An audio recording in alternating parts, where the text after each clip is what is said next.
আজকের আলোচনার বিষয় ক্লাস 12 ফোর্থ সেমিস্টার পূর্ণাঙ্গ সহায়ক গ্রন্থ যে বিখ্যাত নাটকটি রয়েছে কবিগুরু রবীন্দ্রনাথ ঠাকুর বিরচিত ডাকঘর, সেটাই আমরা আজকের ক্লাসে আলোচনা করব। খাতা পেন নিয়ে বসে যাও এবং পুরো টপিকটা আলোচনা করে বোঝাই এবং তোমরা পুরো ক্লাসটার একটা নোটস তৈরি করে নাও।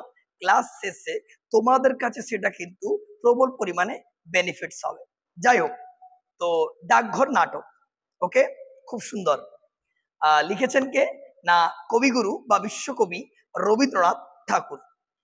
তো এই যে নাটকটি রয়েছে, এই নাটক থেকে আমাদের এবারে কিন্তু লং কোশ্চেন আসছে, তাই পুরো কনসেপ্ট যদি আমরা মাথায় রেখে নিই, পুরো টেক্সট ওরিয়েন্টেড, তাহলে কিন্তু আমাদের কোনো প্রশ্নই আর লিখতে খুব একটা অসুবিধা হবে বলে অন্তত আমরা মনে করছি না।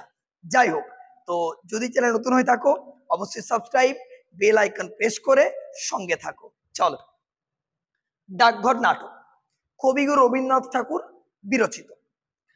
1861 সালে জন্মগ্রহণ করেছিলেন এবং জীবনাবসান ঘটে 1941 সালে। এরপর আমরা জানবো উৎস অর্থাৎ সোর্স।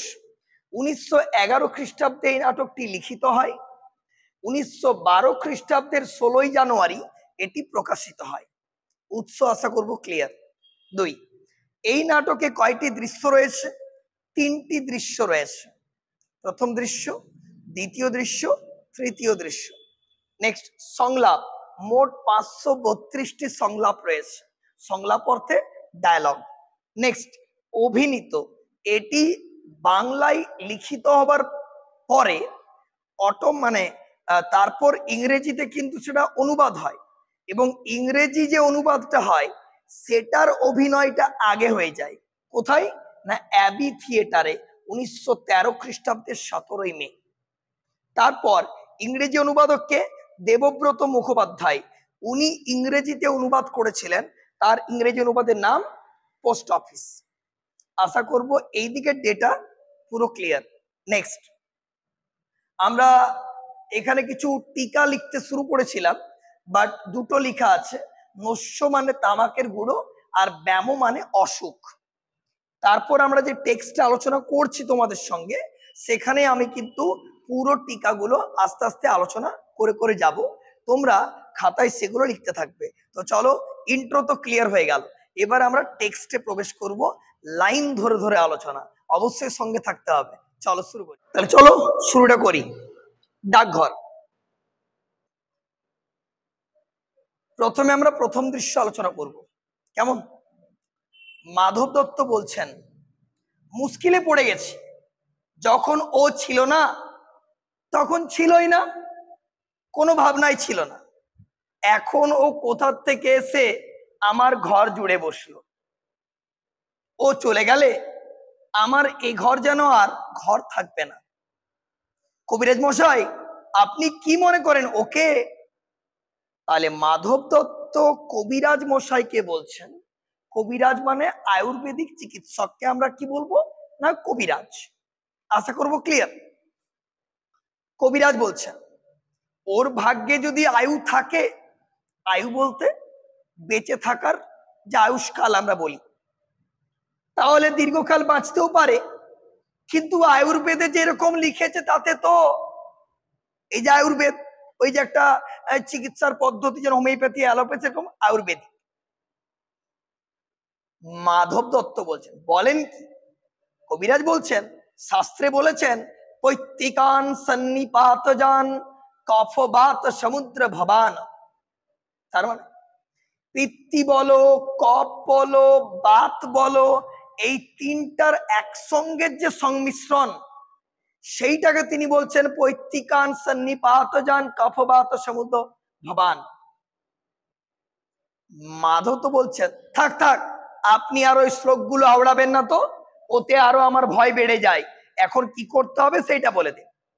তাহলে মাধব দত্তের সঙ্গে কবিরাজ মশাইয়ের একটা সংলাপ শুরু হয়েছে, আয়ু নিয়ে একটা কথাবার্তা চলছে এবং কবিরাজ মশাই একটা শ্লোক আওড়েছেন এবং মাধব দত্ত বলছেন, থাক থাক, শ্লোক বলতে হবে না, কি করতে হবে সেটা বলুন। কবিরাজ নৈশ্য লইয়া, মনে পড়ছে একটু আগে আমরা বললাম নৈশ্য, তামাকের গুঁড়ো, সেই নৈশ্য খুব সাবধানে রাখতে হবে, সাবধানে রাখতে হবে। সে তো ঠিক কথা, কিন্তু কি বিষয়ে সাবধান হতে হবে সেইটা স্থির করে দিয়ে যান, যে আমি কোন বিষয়ে সাবধান রাখবো। আমি তো পূর্বেই বলেছি ওকে বাইরে একেবারে যেতে দিতে পারবেন না। মাধব দত্ত বলছেন ছেলে মানুষ, ওকে দিনরাত ঘরের মধ্যে ধরে রাখা তো ভারী শক্ত। তা কি করবেন বলেন? এই শরৎকালে রৌদ্র আর বায়ু দুই ওই বালকের পক্ষে বিষবৎ। বিষবৎ মানে বিষের মতো। প্রত্যেকটা তুমি কিন্তু নোট করছো ওয়ার্ড ওয়ার্ড, দেখবে ক্লাস শেষে তোমার একটা আস্ত বড় একটা কনসেপ্ট তৈরি হয়ে যাবে, যেটা তোমার পরীক্ষাতে খুবই কিন্তু ফলপ্রসূ হতে চলেছে। যাই হোক, এবং ভালো লাগলে লাইক করে দিও, কেমন? চলো। কারণ বিনাশ কিনা শাস্ত্রে বলেছে আপস্মারে জ্বরে কাশে কমলায়ং হালিমকে, মানে জ্বর কাশি এগুলোর যে একটা সংমিশ্রণ। মানে কবিরাজ মশাই বারবার আওড়ে চলেছেন একটা একটা শ্লোক, যেটা মাধব দত্ত মোটেই পছন্দ করছেন না। থাক থাক, আপনার শাস্ত্র থাক, তাহলে ওকে বন্ধ করে রেখে দিতে হবে, অন্য কোনো উপায় নেই। কিচ্ছু না, কারণ পবনে তপনে চৈব, আবার বলতে শুরু করেছে। হ্যাঁ, মানে বায়ু আসবে, ঠিক আছে, সূর্য আসবে, এগুলো একেবারেই উচিত নয় ওই বালকের পক্ষে বা ওই বালকের কাছে আর কি। আপনার ওই চৈব নিয়ে আমার কি হবে? ও থাক না, কি করতে হবে সেইটা বলে দিন। কিন্তু আপনার ব্যবস্থা বড় কঠোর, রোগের সমস্ত দুঃখ বেচারা চুপ করে সহ্য করে, কিন্তু আপনার ওষুধ খাবার সময় ওর কষ্ট দেখে আমার বুক ফেটে যায়। সেই কষ্ট যত প্রবল তার ফল তত বেশি। কি লাইন, কি লাইন! সেই কষ্ট যত প্রবল তার ফলও তত বেশি। মানে ওষুধটা খেতে খারাপ হতে পারে, কিন্তু আমাদের রোগ নিরাময়ের জন্য, আমাদের আরোগ্য লাভের জন্য সেটা কিন্তু অনেক ফলপ্রসূ বা ফলদায়ক। তাই তো মহর্ষি চবন বলেছেন ভেষজং হিতবাক্যঞ্চ তিক্তং আশু ফলপ্রদং। তার মানে ওইটাই যে ভেষজং মানে ঔষধ, হিতবাক্যঞ্চ তিক্তং আশু ফলপ্রদং, মানে কি ওষুধটা তিক্ত হতে পারে কিন্তু সেটার ফলপ্রসূর গুণ আছে। আজ তবে উঠি দত্ত মশাই, তাহলে মাধব দত্ত মশাইকে কবিরাজ বলছেন আজ তবে আসি, ঠিক আছে। প্রস্থান, উনি চলে গেলেন। ঠাকুরদার প্রবেশ, ওই রে ঠাকুরদা এসেছে, সর্বনাশ করলে। কেন? আমাকে তোমার ভয় কিসের? মাধব দত্ত বলছেন তুমি যে ছেলে খেপাবার সর্দার, তুমি তো ছেলেও নও, তোমার ঘরে ছেলে নেই, তোমার খেপবার বয়স হয়ে গেছে, তোমার ভাবনা কি? তাহলে ঠাকুরদা ছেলে খেপানোর সর্দার মানে বুঝলে, ঠাকুরদা ছেলেকে ভালো ভোলাতে পারে। এইটা ঘরে যে ছেলে একটি এনেছি, তাহলে মাধব দত্ত একটি ঘরের ছেলে এনেছে, তার ভীষণ অসুখ। কবিরাজ মশাই একটু আগে এসেছিলেন, তাকে কিভাবে রাখতে হবে মাধব দত্তকে বলে গেছেন। এখন ঠাকুরদা এসেছে, তাকে মাধব দত্ত বলছেন ঘরে একটি ছেলে এনেছি। এটা সে কি রকম? আমার স্ত্রী যে পোষ্যপুত্র নেবার জন্য খেপে উঠেছিল, তাহলে এনে তার ছেলে মেয়ে নেই, তাই পোষ্যপুত্র এনেছে। সে তো শুনেছি, কিন্তু তুমি যে নিতে চাও না। জানো তো ভাই, অনেক কষ্টে টাকা পেয়েছি, কোথাও থেকে পরের ছেলে এসে আমার বহু পরিশ্রমের ধন বিনা পরিশ্রমে ক্ষয় করতে থাকবে, সে কথা মনে করলেও আমার খারাপ লাগতো। কিন্তু এই ছেলেটিকে আমার যে কিরকম লেগে গিয়েছে, মানে এই ছেলেটিকে আমার খুব ভালো লেগে গেছে। উনি বলছেন যে ছেলে ভালো লাগতো না, কারণ পরের ছেলে আমার সম্পত্তিতে হাত দেবে, এটা আমি সহ্য করতে পারবো না। তাই স্ত্রী কোনো মতেই মানলো না। তাই আমি কি করলাম না, পোষ্যপুত্র নিয়েই নিলাম, বাট ছেলেটিকে আমার খুব খুব ভালো লেগে গেছে। কে বলছেন? মাধব দত্ত বলছেন। তাই এর জন্য টাকা যতই খরচ করছো ততই মনে করছো যেন সে টাকা পরম ভাগ্য। মাধব বলছেন, আগে টাকা রোজগার করতাম, সে কেবল নেশার মতো ছিল, না করে কোনো মত থাকতে পারতুম না। কিন্তু এখন যা টাকা করছি সবই ওই ছেলে পাবে জেনে উপার্জনে ভারী একটা আনন্দ পাচ্ছি। আজ খুব ভালো লাগছে যে রোজগার করছি, তার মানে সব ওই ছেলেই পাবে। এককালীন ভালো লাগতো না, এটা আজ ভালো লাগছে। বেশ বেশ ভাই, ছেলেটি কোথায় পেলে বলো দেখি। মাধব দত্ত বলছেন, আমার স্ত্রী গ্রাম সম্পর্কে ভাইপো, ছোটবেলা থেকে বেচারার মা নেই, আবার সেদিন বাপটাও মারা গেছে। আহা, তবে তো আমাকে তার দরকার আছে। মাধব বলছে, কবিরাজ বলেছে তার এইটুকু শরীরে একসঙ্গে বাত, পিত্ত, শ্লেষা যেরকম প্রকুপিত হয়ে উঠেছে, প্রকুপিত মানে প্রকট, একটু বেশি হয়ে উঠেছে, তাতে তার আর বড় আশা নেই, বেশি দিন বাঁচবে বলে মনে হয় না। এখন একমাত্র উপায় তার কোন রকমেই শরতে রৌদ্র আর বাতাস থেকে বাঁচিয়ে ঘরে বন্ধ করে রাখা। ছেলেগুলোকে ঘরের বার করাই তোমার এই বুড়ো বয়সের খেলা, তাই তোমাকে ভয় করি। তাই কোনো মতে বাপু দেখো ওই ছেলেটিকে বাড়ি বার করো না, ওর ভারী অসুখ করেছে, ওকে ঘরে থাকতে দাও। শরতে রৌদ্র ওর গায়ে লাগানো যাবে না। কার? ওই ছেলেটি, যে ছেলেটাকে এনেছে। দূর সম্পর্কে ভাইপো হয়, মা মারা গেছে কিছুদিন আগে, বাপও মারা গেছে। আশা করবো ক্লিয়ার হচ্ছে ব্যাপারটা। মিছে বলনি, একেবারে ভয়ানক হয়ে উঠেছি আমি, শরতে রৌদ্র আর হাওয়াই মতো। কিন্তু ভাই, ঘরে ঘরে রাখবার মতো খেলাও আমি জানি, শুধুমাত্র বাইরে নিয়ে জানি না, আমি ঘরেও রাখার মতো কিছু খেলা আমি জানি। ঠিক আছে, আমার কাজকর্ম একটু সেরে আসি, তারপর ওই ছেলেটির সঙ্গে ভাব, মানে যে ছেলেটিকে পোষ্যপুত্র হিসেবে নিয়ে এসছে। পিসে মশাই, কি অমল? আচ্ছা পিসে মশাই, আমি কি ওই উঠোনটায় যেয়ে বসতে পারবো? না বাবা, ওই যেখানটাতে পিসিমা জাতা দিয়ে ডাল ভাঙেন, ওই দেখো না, যেখানে ভাঙা ডালের খুদগুলি দুই হাতে তুলে নিয়ে লেজের ওপর ভর দিতে বসে কাঠবেড়ালি কুটুস কুটুস করে খাচ্ছে, ওখানে আমি যেতে পারবো না। যাই না গো, না অমলের খুব ইচ্ছে ওখানে যাবার। না বাবা, অমল বলছে, আমি যদি কাঠবেড়ালি হতাম তবে বেশ হতো, কিন্তু পিসে মশাই আমাকে কেন বেরোতে দেবে না? আমি যাই না ওখানে একটু। কবিরাজ যে বলেছে বাইরে গেলে তোমার অসুখ করবে, কবিরাজ কেমন করে জানলো যে বাইরে গেলে আমার অসুখ হবে? বাচ্চা ছেলে তো জিজ্ঞাসা করছে। বলো কি অমল, কবিরাজ জানবে না? সে যে এত বড় পুঁথি পড়ে ফেলেছে, পুঁথি মানে বই। বেশ, পুঁথি পড়লেই কি সমস্ত জানতে পারে? তাও জানো না? আমি যে পুঁথি কিছুই পড়িনি তাই জানি না। দেখো, বড় বড় পণ্ডিতরা সব তোমারই মতো, তারা ঘর থেকে তো বেরোয় না। বেরোয় না? না, কখন বেরোবে বলো? তারা বসে বসে কেবল পুঁথি পড়ে, আর কোনো দিকেই তাদের চোখ নেই।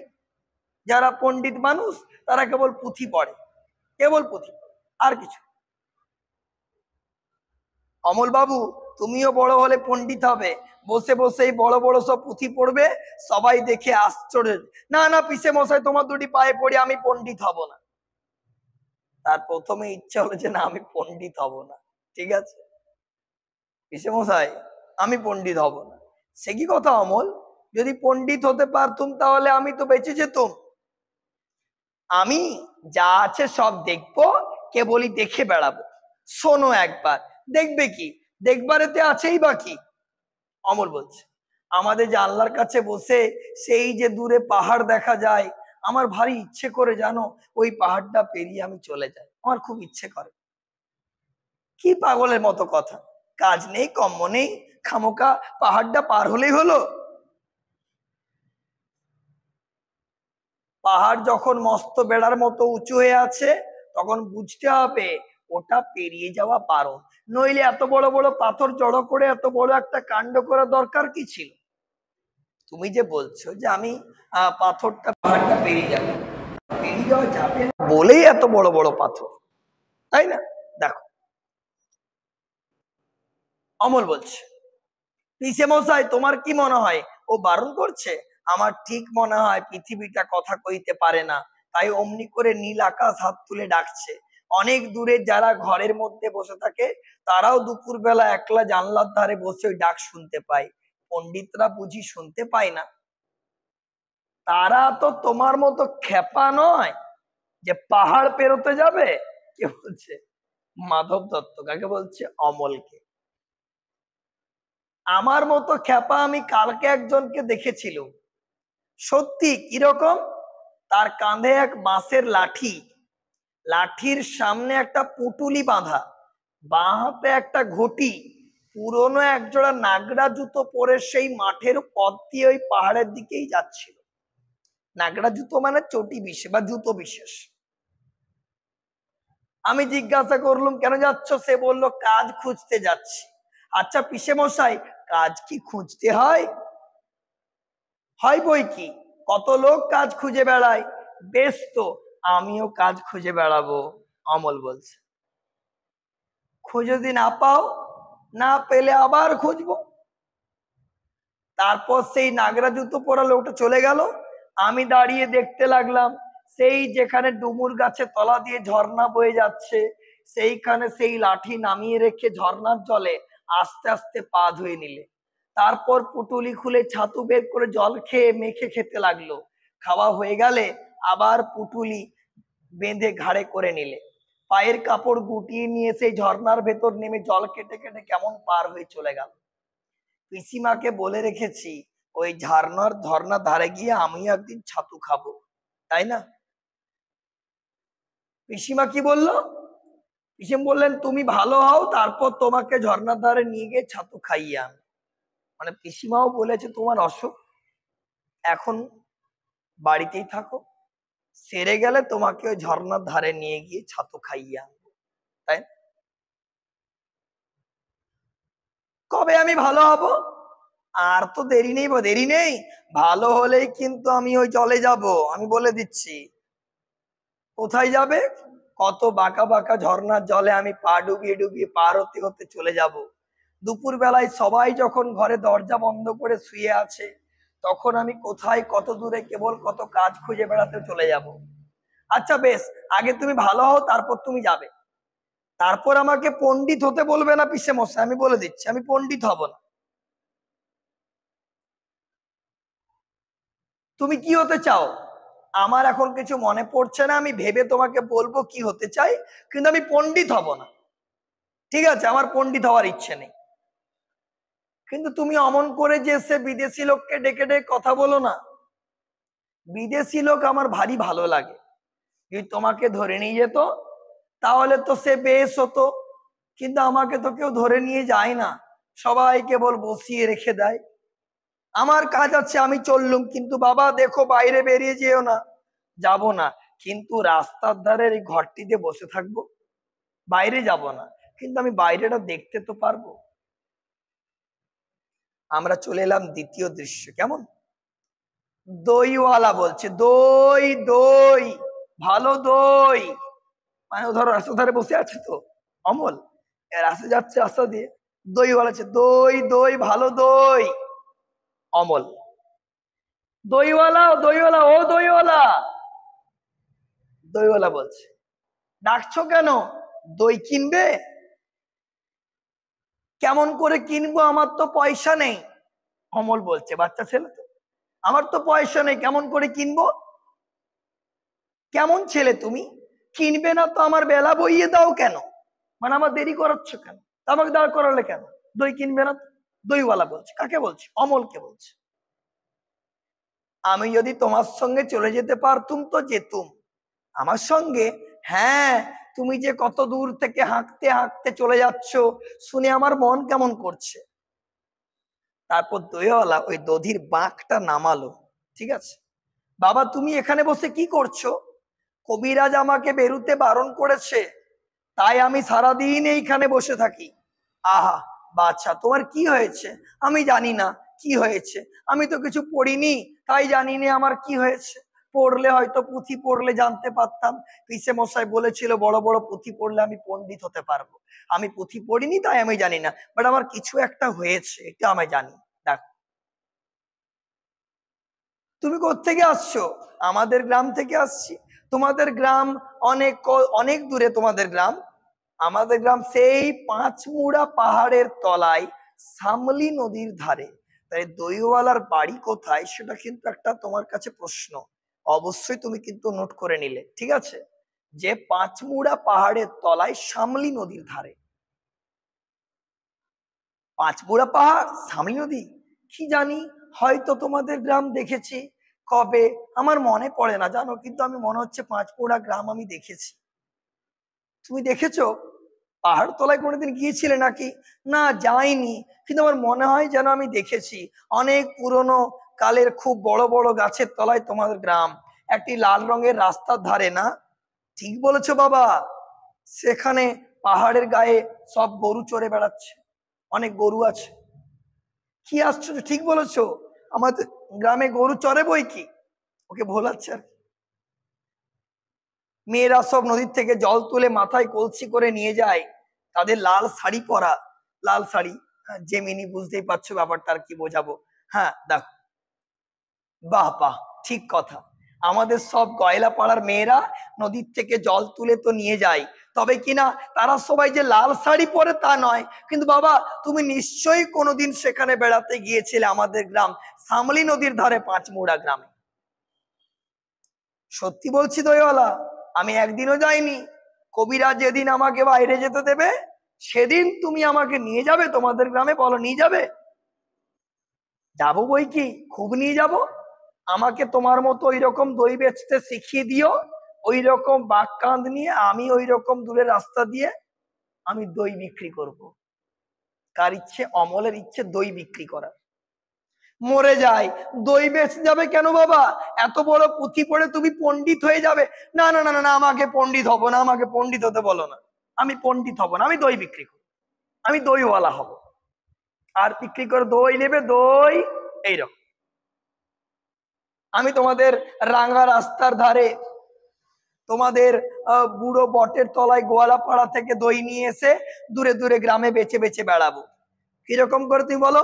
দই দই, ভালো দই। আমাকে ওই সুরটা শিখিয়ে দেবে? এই যে বলছো দই দই, ভালো দই, এই সুরটা একটু শিখিয়ে দেবে? এই সুরটা আমার খুব ভালো লেগেছে জানো।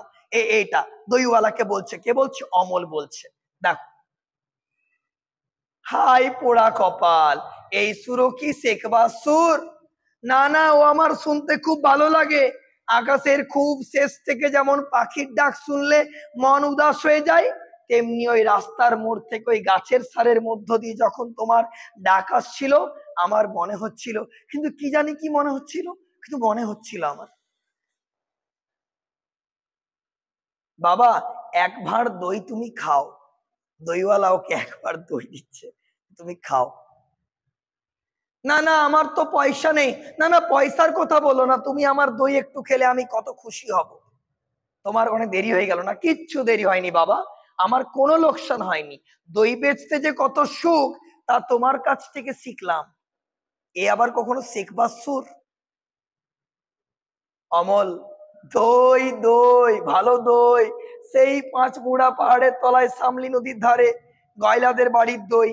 তারা ভোরের বেলায় গাছের তলায় গরু দাঁড় করে দুধ দই, সন্ধ্যাবেলায় মেয়েরা দই পাতে সেই দই।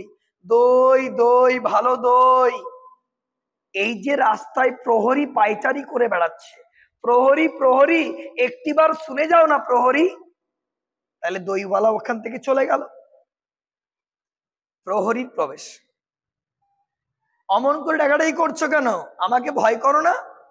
কেন তোমাকে ভয় করব কেন? প্রহরী বলছে ভয় করো না। অমল বলছে কেন তোমাকে ভয় করব কেন? যদি তোমাকে ধরে নিয়ে যায়? কোথায় ধরে নিয়ে যাবে গো?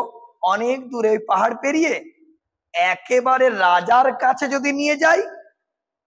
রাজার কাছে নিয়ে যাও না আমাকে গো, কিন্তু আমাকে যে কবিরাজ বাইরে যেতে বারণ করেছে, আমাকে কেউ কোথাও ধরে নিয়ে যেতে পারবে না।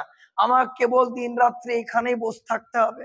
কবিরাজ বলে আমার নাকি খুব অসুখ। কি অসুখ আমি জানি না, কারণ আমি তো বই পড়িনি, তাই আমি জানি না আমার কি অসুখ করেছে, কিন্তু আমার কোনো অসুখ করেছে এটা আমি জানি। তাই সারাদিন এখানে বসে থাকতে হয়, চুপচাপ রাস্তা দিয়ে লোক দেখে বেড়াতে হয়। একটু আগে দইওয়ালা গেল, এখন তুমি এলে, কবিরাজ বারণ করেছে। তাই বটে, তোমার মুখ যেন সাদা হয়ে গেছে, চোখের কোলে কালি পড়েছে, তোমার হাত দুটিতে সিরগুলি দেখা যাচ্ছে। তুমি ঘন্টা বাজাবে না প্রহরী? এখনো সময় হয়নি। কেউ বলে সময় বয়ে যাচ্ছে, কেউ বলে সময় হয়নি। আচ্ছা, তুমি ঘন্টা বাজিয়ে দিলেই তো সময় হবে। সে কি হয়? সময় হলে তবে আমি ঘন্টা বাজিয়ে দিই। বেশ ভালো লাগে তোমার ঘন্টা গো, আমার শুনতে ভারী ভালো লাগে।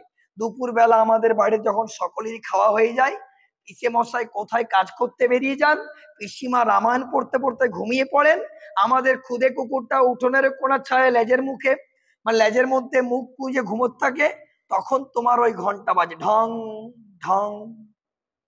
তোমার ঘন্টা কেন বাজে প্রহরী? ঘন্টা এই কথা সবাইকে বলে যে সময় বসে নেই, সময় কেবলই চলে যাচ্ছে, তাই সময়ের সঙ্গে সঙ্গে সব কাজ করে নাও। কোথায় যাচ্ছে সময়, কোথায় যাচ্ছে, কোন দেশে যাচ্ছে সে কথা কেউ জানে না, সে দেশ বুঝি কেউ দেখে আসেনি। আমার ভারী ইচ্ছে করছে সময়ের সঙ্গে যায়, সেই দেশে সবাইকে যেতে হবে বাবা, আমাকেও যেতে হবে, হবে, কিন্তু কবিরাজ আমাকে যেতে বারণ করেছে।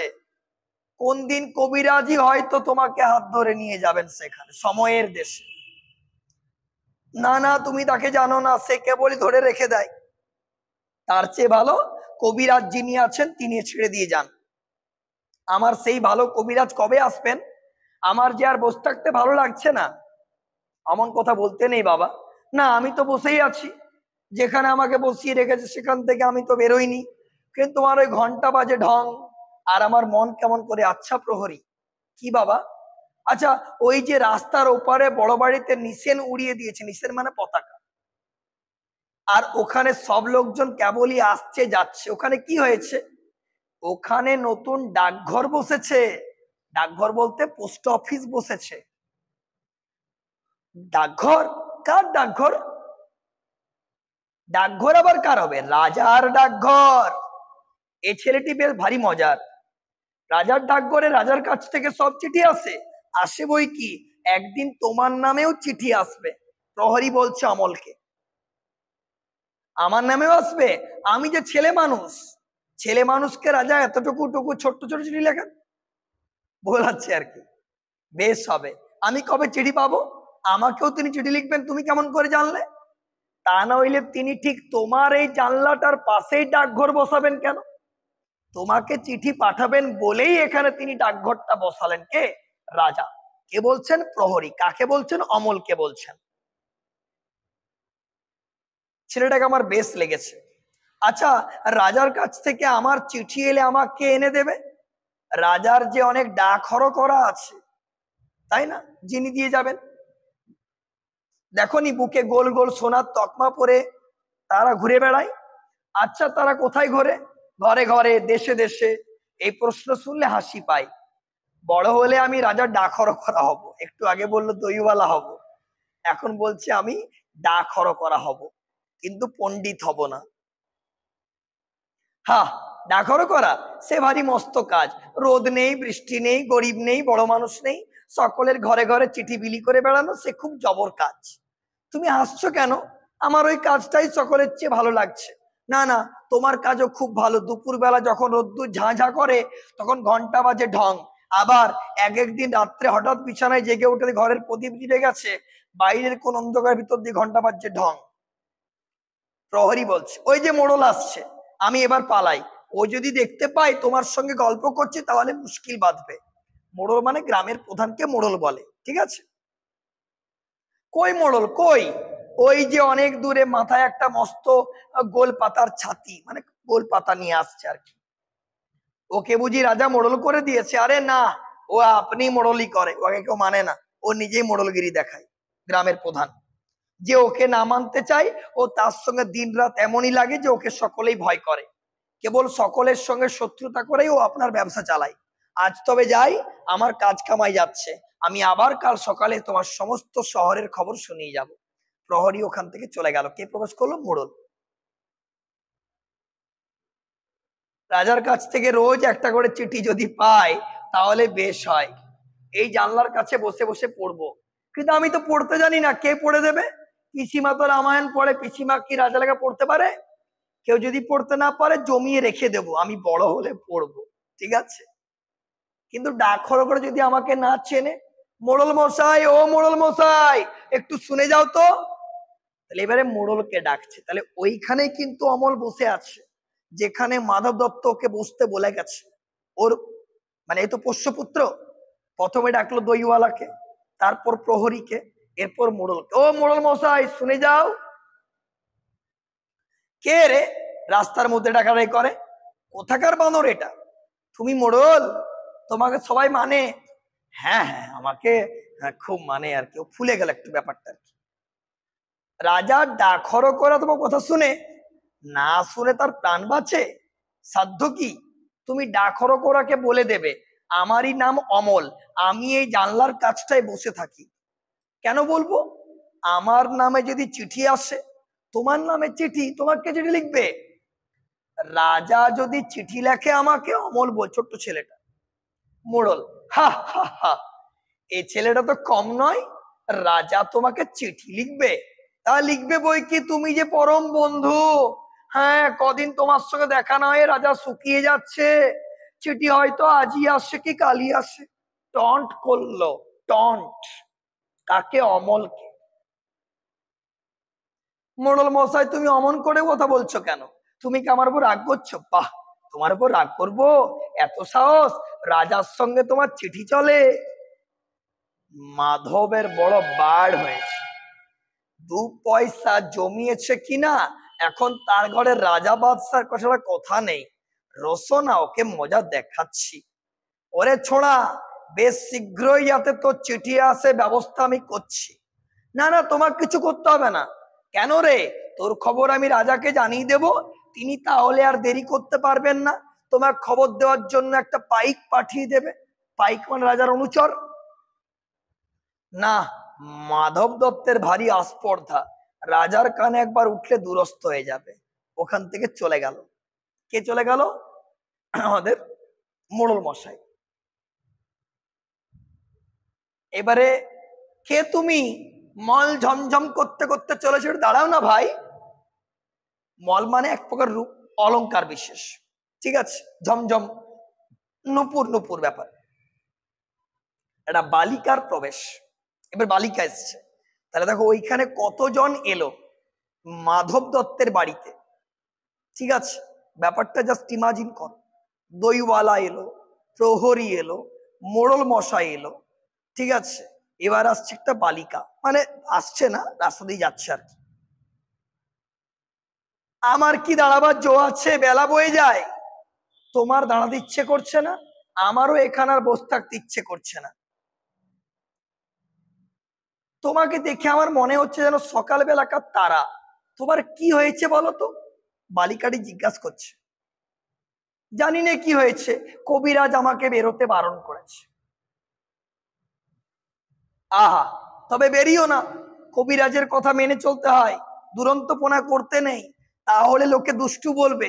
বাইরের দিকে তাকিয়ে মন ছটফট করছে, আমি বরঞ্চ তোমার এই আধখানা দরজা বন্ধ করে দিই। না না না না, দরজা বন্ধ করো না, দরজা বন্ধ করো না, এখানে আমার আর সব বন্ধ, কেবল এইটুকু খোলা। তুমি কে বলো না, আমি তোমাকে চিনি নে। আমি সুধা। বালিকাটির পরিচয় কি গো? আমি সুধা। সব কিন্তু নোট করছো তুমি, কেমন? দেখো, জানো না আমি এখানকার মালিনীর মেয়ে, যে বাগানে ফুল তোলে মালিনী, তার মেয়ে আমি সুধা। তুমি কি করো? সাজি ভরে ফুল তুলে নিয়ে এসে মালা গাঁথি, এখন ফুল তুলতে চলেছি। ফুল তো চলেছো, তাই তোমার পা দুটি আমার খুশিয়ে উঠেছে, যতই চলেছ মল ঝমঝম ঝম। আমি যদি তোমার সঙ্গে যেতে পারতুম তাহলে উঁচু ডালে যেখানে দেখা যায় না সেখান থেকে আমি তোমাকে ফুল পেড়ে দিত। তাই বই কি, ফুলের খবর আমার চেয়ে তুমি নাকি বেশি জানো? জানি, আমি 7 ভাই চম্পার খবর জানি। সেই ঠাকুমার ঝুলি 7 ভাই চম্পা পারুল, তাই না? আমার মনে হয় আমাকে যদি সবাই ছেড়ে দেয় তাহলে আমি চলে যেতে পারি খুব ঘন বনের মধ্যে, যেখানে রাস্তা খুঁজে পাওয়া যায় না, সরু ডালের সব আগায় যেখানে মনুয়া পাখি বসে বসে দোলা খায়, সেইখানে আমি চলে যেতে পারি। তুমি আমার পারুল দিদি হবে। সাধু ভাই চম্পার এক বোন ছিল পারুল, সেই তুমি আমার পারুল দিদি হবে, সুধাকে বলছে। কি বুদ্ধি তোমার! পারুল দিদি আমি কি করে হব? আমি যে সুধা, আমি শশী মালিনীর মেয়ে, আমাকে অনেক মালা গাঁথতে হয়। আমি যদি তোমার মতো এখানে বসে থাকতে পারতুম তাহলে কেমন মজা হতো। তাহলে সমস্ত দিন কি করতে? আমার বেনেবো পুতুল আছে, তার বিয়ে দিতুম। আমার পুষি মেনি আছে, তাকে নিয়ে যাই, বেলা যাই যাচ্ছে, ফুল আর থাকবে না। আমার সঙ্গে আর একটা গল্প করো না, আমার খুব ভালো লাগছে। আচ্ছা বেশ, তুমি দুষ্টুমি করো না, লক্ষ্মী ছেলেও এখানে স্থির হয়ে বসে থাকো, আমি ফুল তুলে ফেরার পরে তোমার সাথে দেখা করে যাব। তুমি এখানে বসে থাকো, আর আমাকে একটা ফুল দিয়ে যাবে। ফুল অমনি কেমন করে দেব? দাম দিতে হবে, পয়সা দেবে তবে ফুল দেব। কে বললো? সুধা। আমি যখন বড় হব তোমাকে দাম দিয়ে দেব। আমি কাজ করতে চলে যাব ওই ঝর্ণা পার হয়ে, তোমাকে দাম দেবো। আচ্ছা বেশ, তুমি তাহলে ফুল তুলে আসবে? আসবো। আসবে তো? আসবো। আমাকে ভুলে যাবে না তো? আমার নাম অমল, মনে থাকবে তোমার? না ভুলবো না, দেখো মনে থাকবে, তোমার নাম অমল, আমি ফিরে আসবো। তাহলে সুধা কথা দিয়ে গেল যে ফিরে আসবে।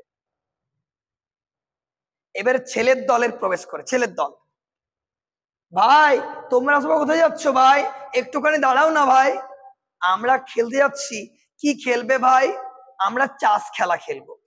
এই যে আমাদের লাঙল, আমরা দুটা গরু হব, সমস্ত দিন খেলবে। হ্যাঁ। তারপর সন্ধ্যার সময় নদীর ধার দিয়ে বাড়ি ফিরে আসবে।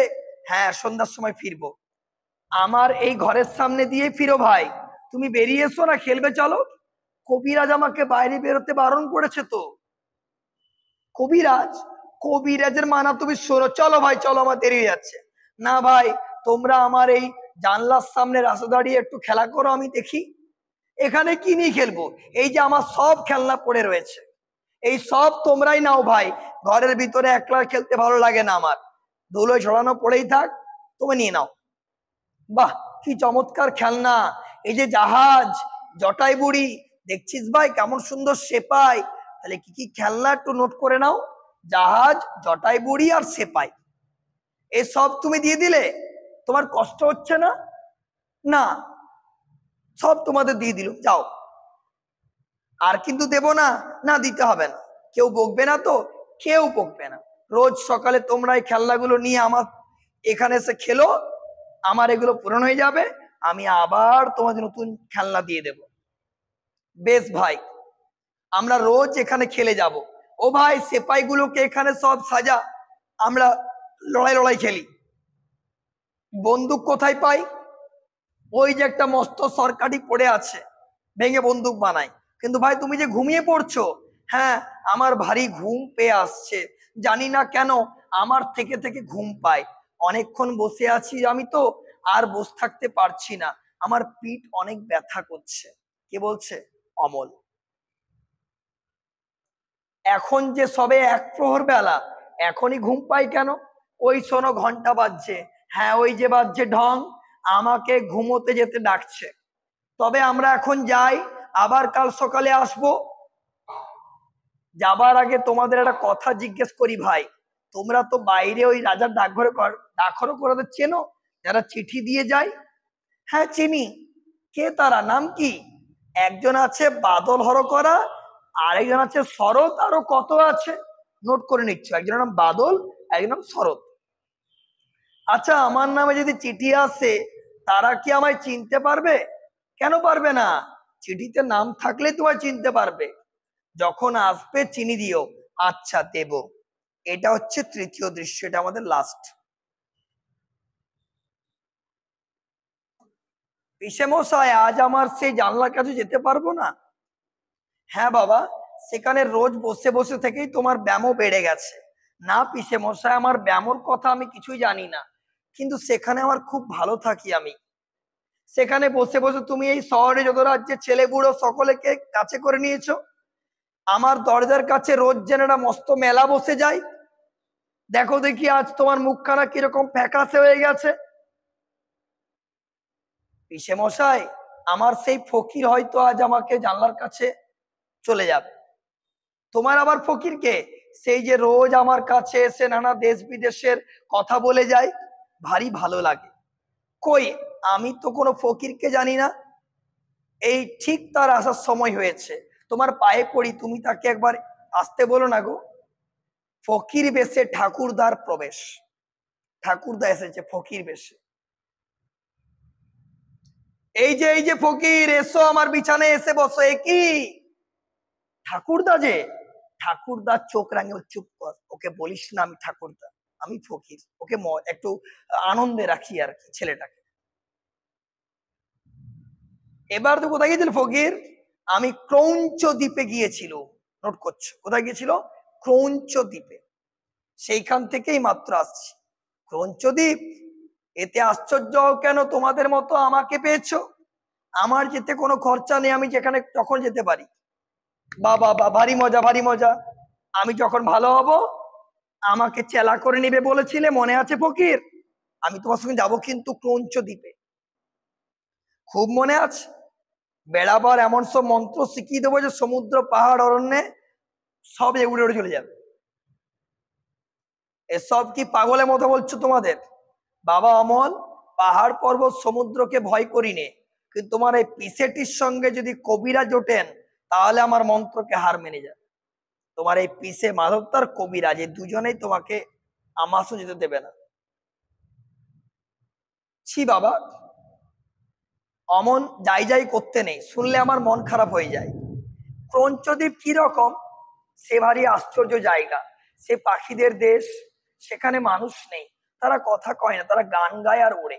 বাহ, কি চমৎকার! সমুদ্রের ধারে, হ্যাঁ, সব নীল রঙের পাহাড়, হ্যাঁ। সন্ধ্যের সময় সেই পাহাড়ের ওপর সূর্যাস্তের আলো এসে পড়ে, সবুজ রঙের পাখি সেই আকাশের রঙের মিলিয়ে যায়। পাহাড়ে ঝর্ণা আছে, বিলক্ষণ একদম আছে। ঝর্ণা থাকলে কি চলে? একেবারে হিরে গলিয়ে ঢেলে দিচ্ছে, আর তার কি নিত্য, ঝাঁপ দিয়ে পড়ছে। কোনো কবিরাজের বাবার সাধ্য নেই তাকে একদণ্ড কোথাও আটকে রাখে। পাখিগুলো আমাকে নিতান্ত তুচ্ছ মানুষ বলে যদি একেবারে ঘরে রাখতে না রাখতো, তাহলে হাজার হাজার বাসার এক পাশে বাসা বেঁধে সমুদ্রের ঢেউ দেখে দেখে সমস্ত দিনটা কাটিয়ে দিতাম। আমি যদি পাখি হতাম তাহলে এটা ভারী মুশকিল হতো। শুনলাম তুমি নাকি দইওয়ালাকে বলে রেখেছো বড় হলে তুমি দই বিক্রি করবে। পাখিদের মধ্যে তোমার দইয়ের ব্যবসাটা যেমন জমতো না। আর তো আমার চললো না, আমাকে শুদ্ধ তোমরা খেপি দেবে দেখছি। আমি চললাম, আমার দইওয়ালা চলে গেছে, গেছে বই কি। তোমার এই শখের ফকিরের তল্পি বয়ে ক্রঞ্চ দ্বীপের পাখির পাশে উড়ে বেড়ালে তার তো পেট চলবে না। সে তোমার এক ভাড় দই রেখে গেছে। গ্রামে তার বঞ্জির বিয়ে, সে তো কলমি পাড়ায় বাসির ফরমাসে যাচ্ছে, তাই বড় ব্যস্ত আছে। সে যে বলেছিল আমার সঙ্গে তার ছোট বঞ্জিটির বিয়ে দেবে, ঠিক আছে, তবে তো বড় মুশকিল। বলেছিল সে আমার টুকটুকে বউ হবে, তার নাকে নোলক, লাল ডুরে শাড়ি। সে সকালবেলা নিজের হাতে কালো গরু দুয়ে নতুন মাটির ভাড়ে আমাকে ফেনা শুদ্ধ দুধ খাওয়াবে, আর সন্ধ্যের সময় গোয়াল ঘরে প্রদীপ দেখিয়ে আমার কাছে বসে সাত ভাই চম্পার গল্প করবে। বাহ, খাসা বউ তো। আমি যে ফকির মানুষ, আমারই লোভ হয়। তা বাবা, ভয় নেই, এবারকার মতো বিয়ে দিক না। আমি তোমাকে বলছি, তোমার দরকার হলে কোনোদিন ওর ঘরে বঞ্জির অভাব হবে না। যাও যাও, আর তো পারা যায় না। ফকির পিসে মশাই তো গিয়েছেন, এবার আমাকে চুপি চুপি বলো না, ডাকঘর কি আমার নামে লাল চিঠি এসছে? শুনছি তো তার চিঠি রওনা হয়ে বেরিয়েছে, সে চিঠি এখন পথে আছে। কে বলছে? আমাদের ঠাকুরদা। তবে তো তুমি সব জানো দেখছি, সেই পথেই তো। আমি সব জানি ফকির, তাই তো দেখতে পাচ্ছি। কেমন করে জানলে? আমি জানি নে, আমার যেন চোখের সামনে দেখতে পাই, মনে হয় আমি যেন অনেকবার দেখছি। সে অনেক দিন আগে, কতদিন আগে মনে পড়ে না, বলবো। আমি দেখতে পাচ্ছি রাজা ডাকর করা পাহাড়ের ওপর থেকে একলা কেবলই নেমে আসছে। বাঁ হাতে তার লণ্ঠন, কাঁধে তার চিঠির থলি। কতদিন রাত সে নেমে আসছে, পাহাড়ের পায়ের কাছে ঝর্ণা বেয়ে নেমে আসছে। এইভাবে সে আসছে আসছে, সে আলের ওপর দিয়ে কেবলই চলে আসছে। রাত দিন একলাটি চলে আসছে, ঝিঝি পোকা ডাকছে। যতই সে আসছে দেখছি আমার বুকের ভেতরে খুশি হয়ে উঠছে। অমন নবীন চোখ তো আমার নেই, তবু তোমার দেখার সঙ্গে আমিও দেখতে পাচ্ছি। আচ্ছা ফকির, যার ডাকঘর, তুমি সেই রাজাকে চেনো? জানি, আমি তো তার কাছে রোজ ভিক্ষা নিতে যাই। সে তো বেশ, আমি ভালোই উঠলে আমিও তার কাছে ভিক্ষা নিতে যাব। বাবা, তোমার আর ভিক্ষার দরকার হবে না, তিনি তোমাকে যা দেবেন অমনিই দিয়ে দেবেন। না না, আমি তাকে দরজার সামনে পথের ধারে দাঁড়িয়ে জয় হোক বলে ভিক্ষা চাইবো, আমি খঞ্জনি বাজিয়ে নাচবো, সে বেশ হবে না? খুব ভালো হবে, তোমাকে সঙ্গে করে নিয়ে গেলে আমারও পেট আর ভিক্ষা মিলবে আর কি। তুমি কি ভিক্ষা চাইবে? আমি বলবো আমাকে তোমার ডাক হরকরা করে দাও, আমি অমনি লণ্ঠনাতে করে তোমার চিঠি বিলি করে বেড়াবো। জানো ফকির, আমাকে একজন বলেছে আমি ভালো হয়ে উঠলে সে আমাকে ভিক্ষা করতে শেখাবে, আমি খুশি হয়ে ভিক্ষা করে বেড়াবো। বাচ্চা ছেলে তো, ভয়ানক অসুখ। কে বলো দেখি? ছিদাম। কোন ছিদাম? সেই যে অন্ধ খোড়া, সে রোজ জানলার কাছে আসে, ঠিক আমার মতো একজন ছেলে তার চাকার গাড়িতে করে ঠেলে ঠেলে নিয়ে বেড়ায়। আমি তাকে বলেছি আমি ভালো হয়ে গেলে আমি তাকে ঠেলে ঠেলে নিয়ে বেড়াবো। তাহলে দেখো, ঠাকুরদা বলছেন সে তো বেশ মজা হবে দেখছি। অমল সেই আমাকে বলেছে কেমন করে ভিক্ষা করতে হয় আমাকে শিখিয়ে দেবে। পিসে মশাইকে আমি বলি ওকে ভিক্ষা দিতে, তিনি বলেন ও মিথ্যা কানা, মিথ্যা খোড়া। আচ্ছা, ও যেন মিথ্যা কানাই হলো, কিন্তু চোখে দেখতে পায় না, সেটা তো সত্যি। ঠিক বলেছো বাবা, ওর মধ্যে সত্যি হচ্ছে এইটুকু যে ও চোখে দেখতে পায় না, তা ওকে কানা বলো আর নাই বলো। তাও ভিক্ষা পায় না, তবে তোমার কাছে বসে থাকে কি করতে? ওকে যে আমি শোনাই কোথায় কি আছে, বেচারা দেখতে পায় না। তুমি যে সব দেশের কথা আমাকে বলো সেসব আমি ওকে শুনিয়ে দিই। তুমি সেদিন আমাকে সেই যে হালকা দেশের কথা বলেছিলে, সেখানে কোনো জিনিসের কোনো ভার নেই। ভার মানে ওজন, যেখানে লাফ দিলে অমনি পাহাড় ডিঙিয়ে চলে যাওয়া যায়, সে হালকা দেশের কথা শুনেও ভারী খুশি হয়ে উঠেছিল। আচ্ছা ফকির, সেই দেশে কোন দিক দিয়ে যাওয়া যায়? ঠাকুরদা বলছেন ভেতরের দিক দিয়ে সে একটা রাস্তা আছে, সে হয়তো খুঁজে পাওয়া শক্ত। ও বেচারা যে অন্ধ, ও হয়তো দেখতেই পাবে না, ওকে কেবল ভিক্ষা করেই বেড়াতে হবে। তাই নিয়েও দুঃখ করছিল। আমি ওকে বললাম ভিক্ষা করতে গিয়ে তুমি যে কত বেড়াতে পাও, সবাই তো সে পায় না, তাই না? ঠাকুরদা বলছে বাবা, ঘরে বসে থাকলেই বা এত কিসের দুঃখ? না না, দুঃখ নেই। প্রথমে আমাকে ঘরের মধ্যে বসিয়ে রেখে দিয়েছিল, আমার মনে হয়েছিল যেন দিন ফুরোচ্ছে না। আমাদের রাজার ডাকঘর দেখে অবধি এখন আমার রোজই ভালো লাগে, এই ঘরের মধ্যে বসেই ভালোই লাগে। একদিন আমার চিঠি এসে পৌঁছাবে সে কথা মনে করলে আমি খুব খুশি হয়ে চুপ করে বসে থাকতে পারি। রাজা চিঠি লিখবে, তার চিঠি পেলেই আমি কিন্তু চুপ করে বসে থাকবো, সেটাই আমার অভিপ্রায় বা সেটাই আমার ইচ্ছা। কিন্তু রাজার চিঠিতে কি লেখা থাকবে সেটা তো আমি জানি না, কারণ আমি তো পণ্ডিত হব না, তাই না? সেটা বলছে। তাই নাই জানলে তোমার নামটি তো লেখা থাকবে, তাহলেই হলো। এবারে এইরকম যখন সংলাপ চলছে, হঠাৎ করে তার পিসে মশাই প্রবেশ করেছে, মাধু দত্ত। তোমরা দুজনে মিলে একটি ফ্যাসাদ বাঁধিয়ে দিলে, বলো দেখি কি হয়েছে? শুনছি তোমরা নাকি রটিয়েছ রাজা তোমাদেরই চিঠি লিখবেন বলে ডাকঘর বসিয়েছেন। ঠাকুরদা বলছে তাতে কি হয়েছে? আমাদের 55 মোড়ল, সেই মোড়ল গ্রামের প্রধান যার কথা বলেছিলাম, রাজার কানে সেই কথা রাজার কাছে লাগিয়ে বেনামে চিঠি লিখে দিয়েছে। সকল কথা রাজার কানে উঠে সে কি আমরা জানি নে? তবে সামলে চলো না কেন? রাজা বাদশার নাম করে অমন জাতাগত মুখে আনো কেন? তোমরা যে আমাকে শুদ্ধ মুশকিলে ফেলবে। রাজা কি রাগ করবে? ঠাকুরদা বলছে অমনি বললেই হলো। রাগ করবে? কেন রাগ করে দেখি না? আমার মতো ফকিরা তোমার মতো ছেলের উপর রাগ করেছে, কেমন রাজাগিরি ফলায় তা দেখা যাবে। দেখো ফকির, আজ সকালবেলা থেকে আমার চোখের ওপর থেকে অন্ধকার হয়ে আসছে, মনে হচ্ছে সব যেন স্বপ্ন, অমলের রোগ। একেবারে চুপ করে থাকতে ইচ্ছে করছে, কথা কইতে আর ইচ্ছে করছে না। রাজার কি চিঠি আসবে না?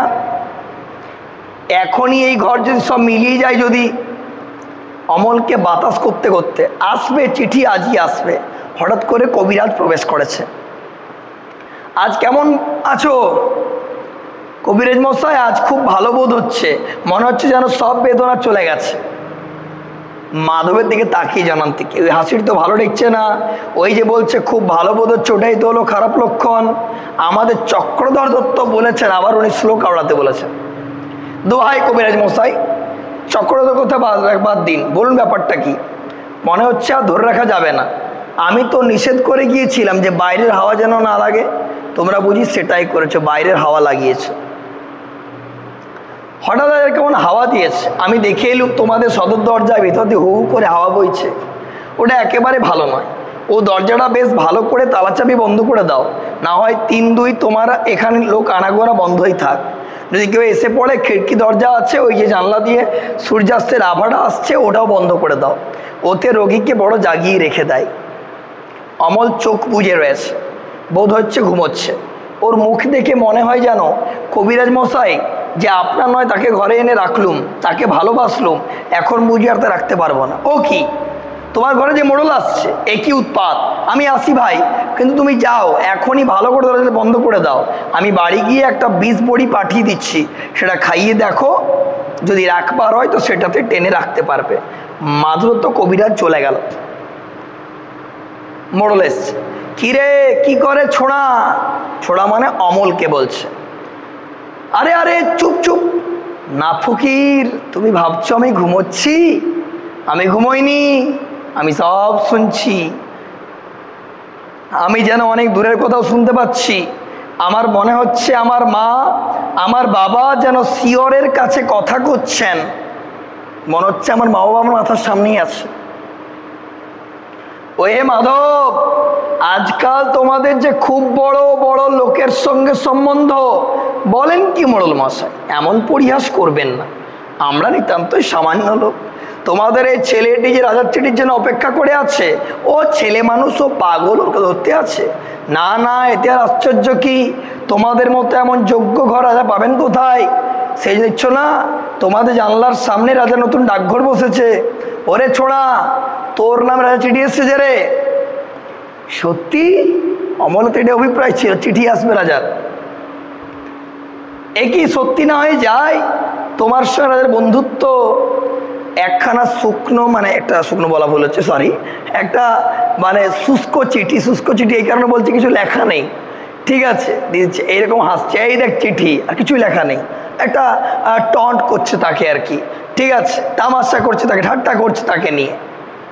ঠাট্টা করো না ফকির, ফকির তুমি বলো না কি সত্যি তার চিঠি? হ্যাঁ বাবা, আমি ফকির তোমাকে বলছি সত্যি তার চিঠি, কিন্তু আমি যদি দেখতে পাচ্ছি না, আমার চোখে তো সাদা হয়ে গেছে। মোড়ল মশাই বলে দাও না কি লেখা আছে। রাজা লিখেছেন, আমি আজকালের মধ্যেই তোমাদের বাড়িতে যাচ্ছি, আমার জন্য মুড়ি মুড়কির ভোগ তৈরি করে রাখো, রাজভবন আমার আর ভালো লাগছে না। হা হা হা, মোড়ল বলছে আর কি। মোড়ল মশাই এসব কথা নিয়ে পরিহাস করবেন না। পরিহাস? পরিহাস কোন শব্দ তোর আছে? আরে ঠাকুরদা, তুমিও খেপে গেলে নাকি? হ্যাঁ আমি খেপেছি, তাই আজ সাদা কাগজে অক্ষর দেখতে পাচ্ছি রাজা লিখেছেন তিনি স্বয়ং অমলকে দেখতে আসছেন, তিনি তার রাজ কবিরাজকেও সঙ্গে করে আনছেন। ফকির, ওই যে ফকির, তার বাজনা বাজছে, শুনতে পাচ্ছ না? হা হা, উনি আরেকটু না খেপলে তো শুনতে পাবেন না। মোড়ল মশাই, আমি মনে করতুম তুমি আমার উপর রাগ করেছো, তুমি আমাকে ভালোবাসো না, তুমি যে সত্যির আর চিঠি আনবে আমি মনে করিনি। দাও, আমাকে দাও, তোমার পায়ের ধুলো দাও। না, এই ছেলেটার ভক্তিশ্রদ্ধা আছে, বুদ্ধি নেই পড়ে, কিন্তু মনটা ভালো। অমল এতক্ষণে 4 প্রহর হয়ে গেছে বোধ হয়, ঘং ঢং ঘন্টা বাজলো। আচ্ছা, সন্ধ্যা তারা কি উঠেছে ফকির? আমি দেখতে পাচ্ছি না কেন? ওরা যে জানলা বন্ধ করে দিয়েছে, আমি খুলে দিচ্ছি। বাহিরের দ্বারে আঘাত, বাইরে ঠকঠক করছে। ওকে ওকে ওকে, উৎপাত, খোলো দ্বার। কে তোমরা? খোলো দ্বার। মোড়ল মশাই, এ তো ডাকাত নয়। কে রে? আমি 55 মোড়ল, তোমার তেমন ভয় নেই নাকি? দেখো একবার, শব্দ থেমেছে। 55-এর আওয়াজ পেলে আর রক্ষা নেই, এত বড় ডাকাতি হোক না কেন। দ্বার যে ভেঙে ফেলেছে তাই আর শব্দ নেই। রাজদূতের প্রবেশ, মানে রাজের মেসেঞ্জার এসছে। মহারাজ আজ রাত্রে আসবেন। কি সর্বনাশ! কত রাত্রে দূত? কত রাত্রে? আজ 2 প্রহর রাত্রে। যখন আমার বন্ধু প্রহরী নগরের সিংহদ্বারে ঘণ্টা বাজাবে ঢং ঢং, তখন রাজা তার বালক বন্ধুটিকে দেখবার জন্য তার সকলের চেয়ে বড় কবিরাজকে পাঠিয়েছেন। রাজ কবিরাজ প্রবেশ করেছে। একই চারিদিকে বন্ধ, খুলে দাও, যত জানলা দরজা সব খুলে দাও। বাবা কেমন লাগছে? খুব ভালো কবিরাজ মহাশয়, আমার আর কোনো অসুখ নেই, কোনো বেদনা নেই, সব খুলে দিয়েছো সব। তারাগুলি দেখতে পাচ্ছি, অন্ধকারের ওপারকার সব তারা। রাজ কবিরাজ, অর্ধরাত্রে যখন রাজা আসবেন তখন তুমি বিছানা ছেড়ে উঠে তার সঙ্গে বেরোতে পারবে? পারবো, আমি পারবো। বেরোতে পারলে আমি বাঁচি। আমি রাজাকে বলবো এই অন্ধকার আকাশে ধ্রুব তারাটাকে দেখিয়ে দাও। আমি সে তারা বোধহয় কতবার দেখেছি, কিন্তু কোনটা আমি চিনি না। তিনি সব চিনিয়ে দেবেন। এই ঘরটি রাজার আগমনের জন্য পরিষ্কার করে ফুল দিয়ে সাজিয়ে রাখো। ওই লোকটিকে তো এই ঘরে রাখা চলবে না। মোড়লকে দেখিয়ে পরে বলছে, না না, উনি আমার বন্ধু, তোমরা যখন আসনি উনিই আমাকে রাজার চিঠি এনে দিয়েছিলেন। আচ্ছা বাবা, উনি যখন বন্ধু তখন উনি ওই ঘরে রইলেন। বাবা, রাজা তোমাকে ভালোবাসেন, তিনি স্বয়ং আজ আসছেন, তার কাছে কিছু প্রার্থনা করো। আমাদের অবস্থা তো ভালো না, জানো তো সব, একটু বলবে যাতে কিছু হেল্প করে, সাহায্য করে। সে আমি ঠিক করে রেখেছি পিসমশাই, সে তোমার কোনো ভাবনা নেই। কি ঠিক করেছো? আমি তার কাছে চাইবো তিনি যেন আমাকে তার ডাক হরকরা করে দেন, আমি দেশে দেশে ঘরে ঘরে চিঠি বিলি করে বেড়াবো। হায় আমার কপাল, পিসেমা রাজা আসবেন, তাহলে কি ভোগ্য তৈরি করবে? তিনি বলে দিয়েছেন আমাদের এখানে তার মুড়ি মুড়কির ভোগ হবে। মুড়ি মুড়কি মোড়ল মশাই, তুমি তো আগেই বলে দিয়েছিলে, রাজার সব খবরই তুমি জানো, আমরা কিছু জানতুম না। আমার বাড়িতে যদি লোক পাঠিয়ে দাও তার রাজার জন্য ভালো কিছু হবে আর কি, কোনো দরকার নেই। এবার তোমরা সকলে স্থির হও। এলো এলো, ওর ঘুম এলো। আমি বালকের শিয়রের কাছে বসবো, ওর ঘুম আসছে, ওর ঘুম আসছে। প্রদীপের আলো নিভিয়ে দাও, এখন আকাশে তারাটি থেকে আলো আসুক, ওর ঘুম আসছে। নিয়ে ওর মাথাটা হাত বুলোচ্ছে, কার? অমলের। কে? রাজকবিরাজ।